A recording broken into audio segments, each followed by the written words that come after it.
is that you find something that the folks may not know. And I know you've been looking at President Obama saying he's going to freeze spending. So what's behind the curtain there, Charles?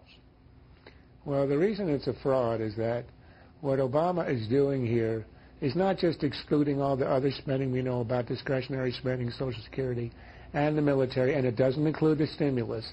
What he's saying here is I'm going to do a freeze on the regular departments, but what he doesn't tell you is that last year, in their first year in office, when they had a free ride in spending, they ratcheted up the spending for all of these departments astronomically.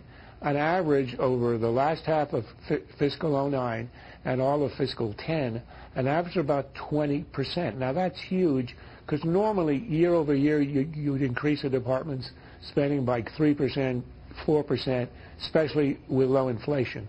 So, for example, last year alone, they increased the EPA budget by 35%.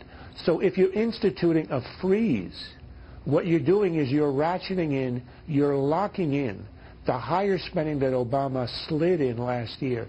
Now, you could say in 08, 09, and 10 there was a recession. You had to boost all the spending, but you'd expect after the emergency you want to roll it back, but no.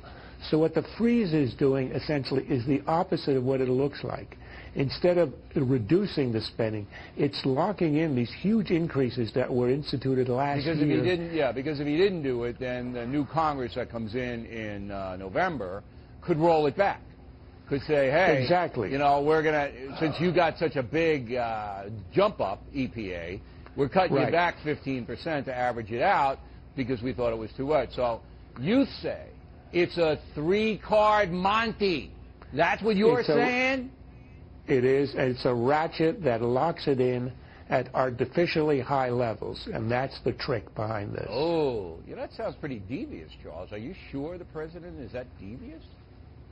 Well, I hate to cast aspersions, but this is a guy who got a shock in Massachusetts, and he heard the message. The independents who elected him in 08 went 2-1 against him in New Jersey and Virginia, 3-1 against him last week in Massachusetts. He knows he has to win them back. Now, what he thinks he can do is to win them with rhetorical, magnificence, which he thinks he has. This is sleight of hand. If what you're saying is true, and Charles, you did cast an enormous aspersion, okay? Because if what you're saying is true, if these guys sat down and said, we have to give the appearance of moving to the right, of being fiscally responsible. We have to give the folks that appearance. However, we're going to fool them because we're going to lock in our enormous spending for 09 in perpetuity so that even if we do lose, the Congress can't roll it back.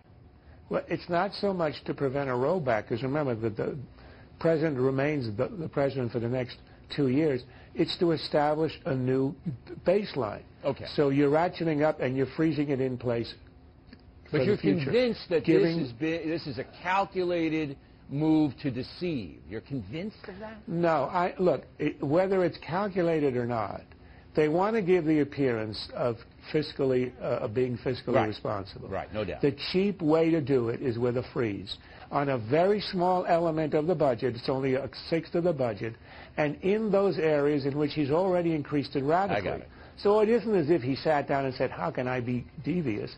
He said, how can I get away with something that looks so good but is not really impacting the budget? After all, the net effect of the freeze is a reduction of $15 billion with a budget deficit of $1.35 trillion. It's a drop in the bucket. Somewhere, though. It's a rounding error. Okay. Charles Krauthammer, everybody.